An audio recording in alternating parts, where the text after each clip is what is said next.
major cities in the world, Sydney's skyline is constantly changing.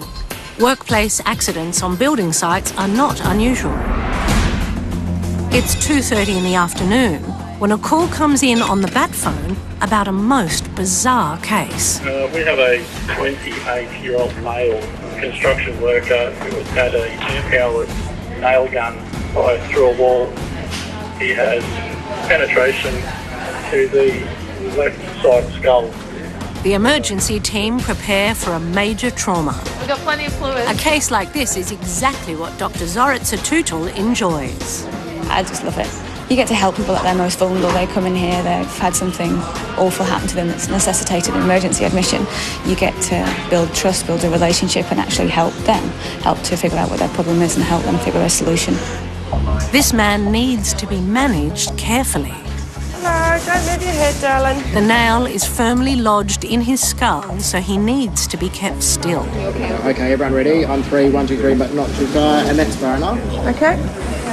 Everyone have their breaths ready. On 3, 1, 2, 3.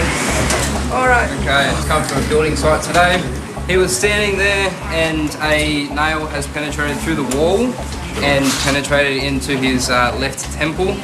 This is the size of the nail. We're assuming that it's gone in approximately 10 to 15 millimetres.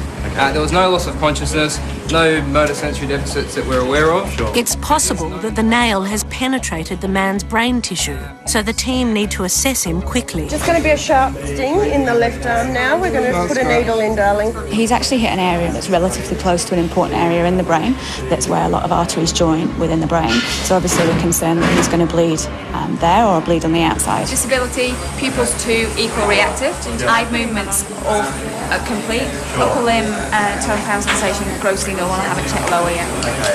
The risk is he could suddenly have a seizure. Clearly, it's a very painful injury. In your head? Yeah, okay. He's also in quite a bit of pain. Do you mind if we give him some analgesia? Yeah, so let's give him some morphine. Just going to get you some pain relief, okay, darling? We're just going to go in through this little needle in your arm and also asking you if it's making any difference, okay? Because I think you probably need quite a lot of pain medication. It is a relatively painful area because you've got obviously quite a lot of sensitivity around the head and on the skin, and then you've got the bony injuries, so it would feel like a break. Just going to roll you, just have a quick look at your back. It'll take a few seconds. I'm going to hold on to your head, keep you nice and still. But you're doing really well. So the good thing is, from you've obviously got the nail in there, but you're still nice and awake, you know where you are, you're moving all your legs, and you're doing everything you should be doing, okay? Roll on 3. 1, 2, 3.